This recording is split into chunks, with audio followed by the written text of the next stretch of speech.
Theresa May credit Jeff Pugh. Theresa May has launched a new code of conduct for Tory MPs as aides urged her to sack any bad apple ministers to stop the Westminster sex scandal from paralysing her government.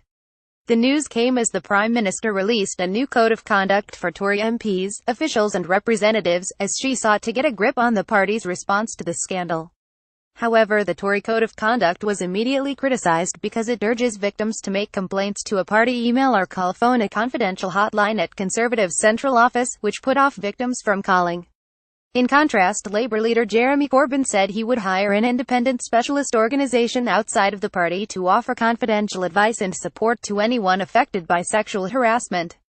Mr. Corbyn also appointed a leading barrister to investigate the party's allegations of rape, allegations made by Bex Bailey to the Labour Party. Earlier this week, Ms. Bailey, 25, said senior Labour figures told her not to report the attack by a fellow activist at a party event 6 years ago because it could damage her political career.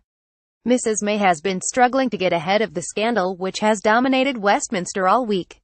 One Whitehall source said that Mrs. May's aides had now told her to get rid of any other bad apples straight away so she can clear the cupboard in one go.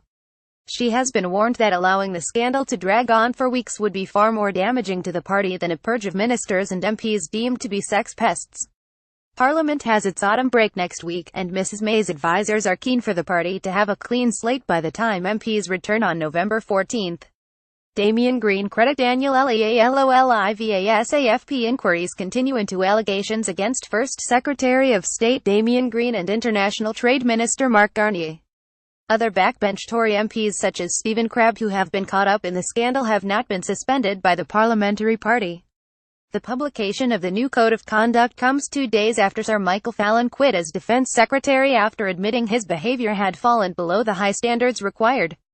Mrs. May will meet with Labour leader Jeremy Corbyn and Liberal Democrat leader Vince Cable early next week to discuss a cross-party approach to the scandal.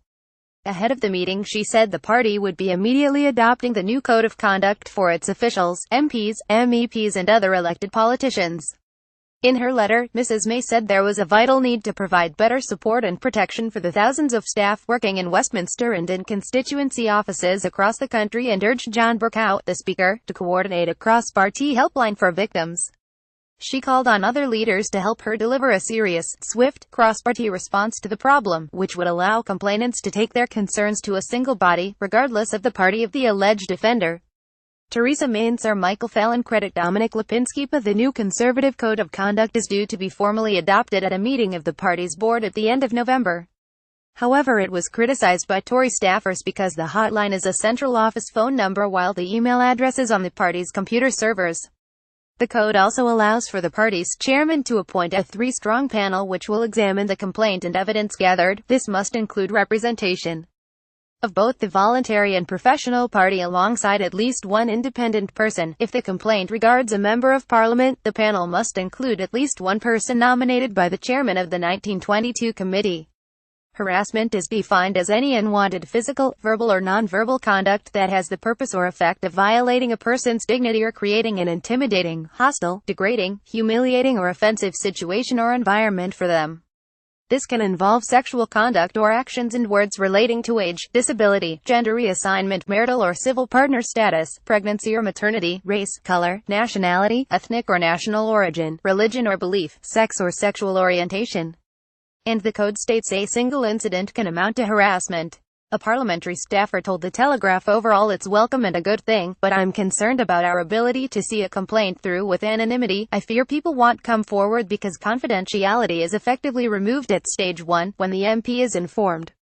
What if there isn't enough evidence and the MP isn't suspended? It would be very awkward, especially over something like bullying, or when in the same office.